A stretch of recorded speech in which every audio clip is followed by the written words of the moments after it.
Hi Year Fours! I hope you all had a brilliant Easter and you munched your way through lots of chocolate and you've been able to enjoy the lovely sunshine we've been having. So it is the start of a new term and we all still miss you very much. But our 3 o'clock reads will be continuing. So throughout the week you'll see you'll see all of the Year 4 teachers reading parts of the story. So we're going to carry on with Varjak Poor, the Outlaw. So far, the last part we got to, Jess had just been taken from Sally Bones' gang and I think they're going to try and get her back. Let's see what happens. Chapter 10. Varjak woke before dawn. It was cold and grey in the harbour yard. Someone was poking him in the ribs. He opened his eyes and saw Holly. Around the yard, the street cats were asleep. "Come on," Holly whispered. "Enough dreaming, time for action." She strode up steps. Varjak and Tam followed her silently out of the yard. The harbour looked empty and desolate in the pre-dawn light. Winter wind lashed the water. Varjak felt its chill and shivered. Holly led them west, following the gang's tracks towards Sally Bones' territory. There were few cars on the road, no people on the pavements. Old snow lay in drifts on the street. It was hardening into slippery ice. Varjak's pads kept skidding beneath him. He had to fight to keep his balance on the treacherous ground. In the distance, he could hear an eerie howling. Ooh. It was wordless, but it seemed to be telling him something. "Don't come here," it seemed to say. "Turn back and go away." What's that howling? He wondered, the fur on the back of his neck prickling. "It's coming from the storm drain," said Holly, looking at an ugly concrete structure off the road.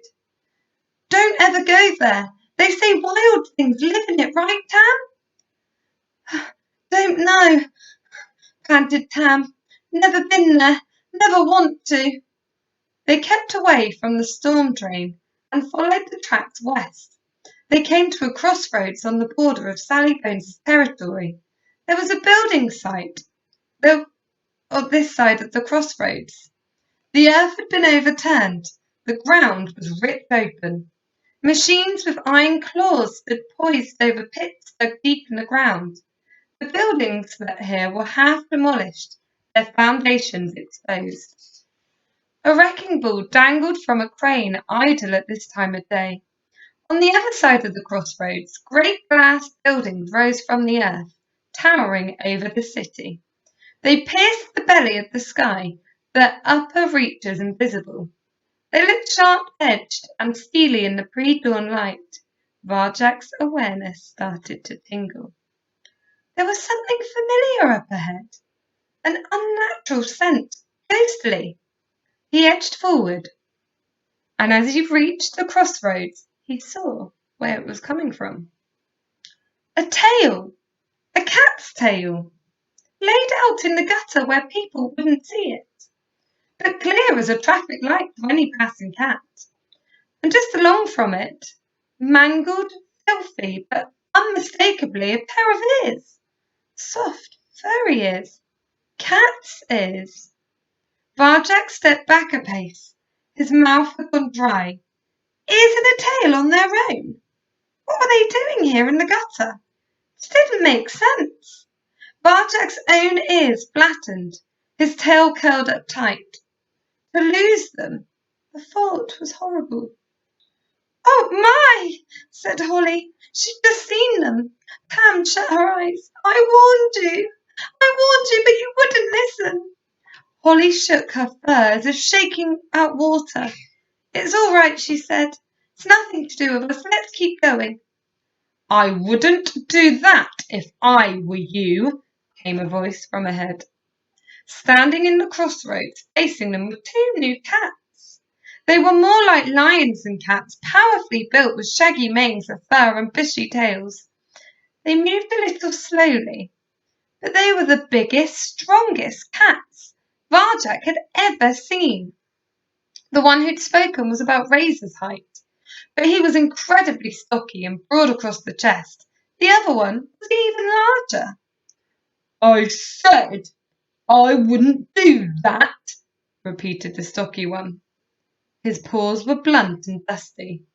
Don't you know whose territory this is? Course we do, said Holly, backing away from the crossroads. So what are you doing here? Said the stocky one. Can't you see what's in that gutter? Varjak glanced at the ears and tail again. His heart sank. Holly didn't seem to know these cats. Were they from Sally Bones' gang? They sounded like it, and their faces were scarred like razors. We're just going, said Holly. Oh, no, you're not. The two cats strode forwards, rugged manes bristling. Varjak, Holly, and Tam backed away towards a half-demolished building on the site behind them. We're looking for outlaws, said the stocky one. A silver-blue cat called Varjak Paw, who fights like Sally Bones. Is that you? He squinted slowly at Varjak. Him? Laughed Holly at once. That's a good one. He's just the pet who got lost. Aren't you, Snowflake? Yeah, that's right, said Varjak. Sharp as ever. Holly had seen these cats could be bluffed. His only chance was to play along. I'm Snowflake, and I'm lost. I'm looking for my home. Can you help me? He smiled sweetly, though his pulse was racing. The stocky cat scratched his head. He's a funny-looking fellow, isn't he? I thought Varjak Paw would be bigger. Didn't you, Ozzy? Yep, said the giant cat, speaking at last.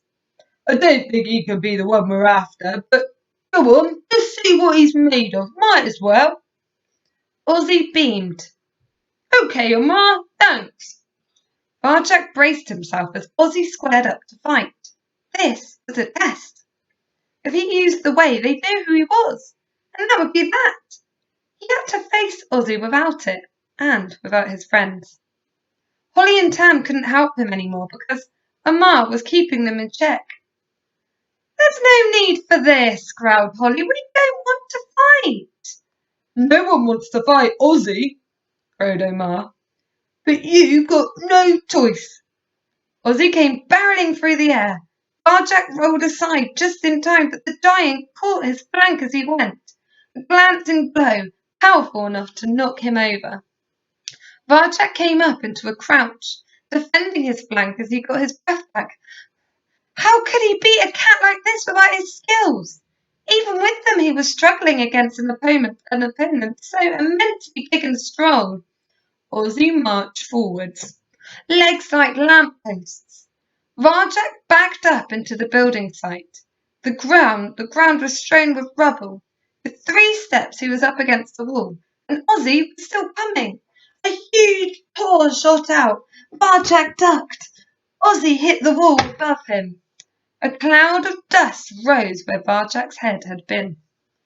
He had to get away. A hit like that could kill him.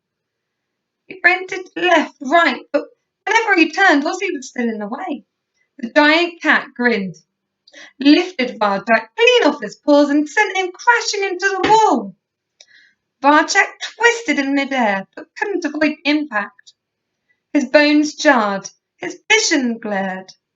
Above, he saw the crane, the wrecking balls, broken buildings. Ozzy was squaring up to finish him off. You better run, whooped Umar. It's your only chance. Varjak staggered to his paws, heart pounding, out of breath. He wanted to run desperately, but he knew Ozzy would only catch him. Useless trying to fight, he thought. I can't beat this cat for power.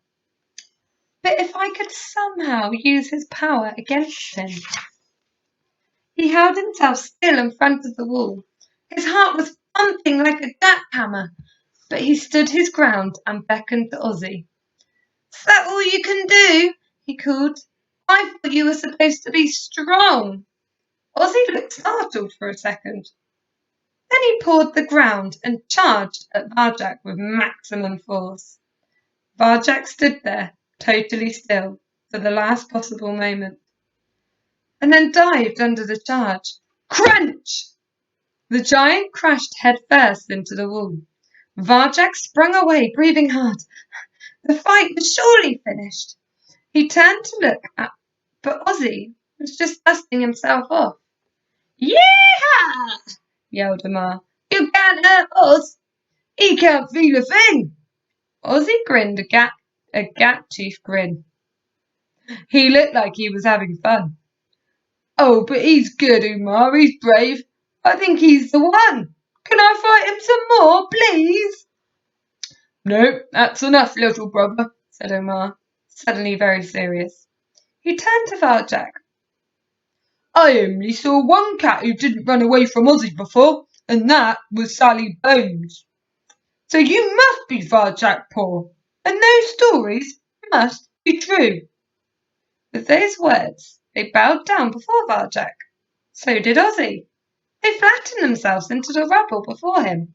At your service, they said together. Amar and Ozzy, the horrible twins, the strongest cats in town. Varjak stared at them in disbelief. Holly and Tam were staring too. You're not in Sally Bones's gang, are you? Said Holly. You're outlaws. I remember now.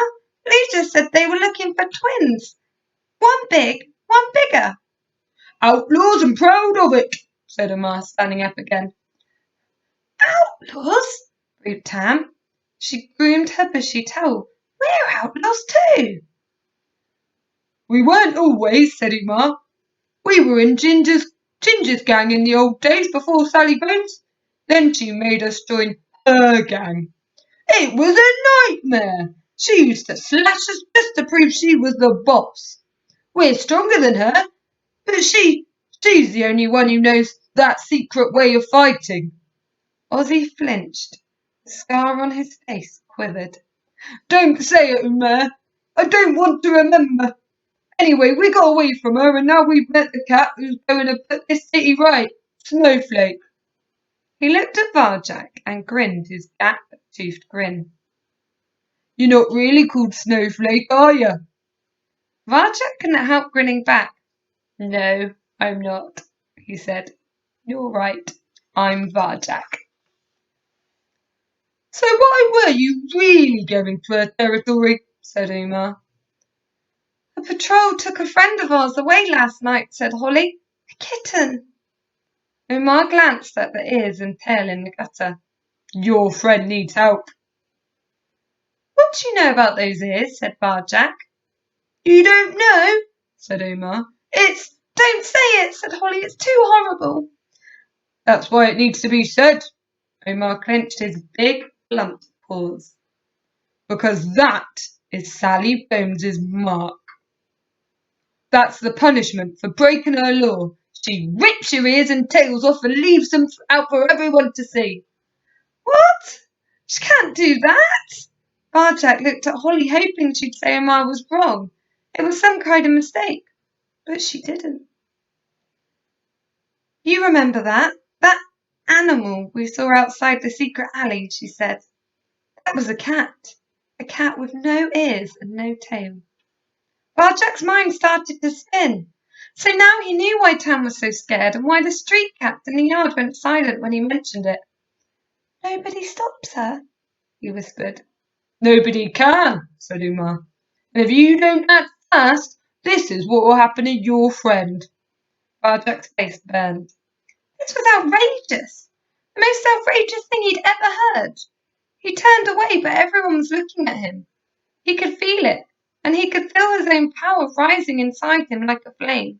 No, he said, striding into the crossroads. It's not going to happen, Jess. Not going to happen to Jess. Okay, so that was the end of chapter 10.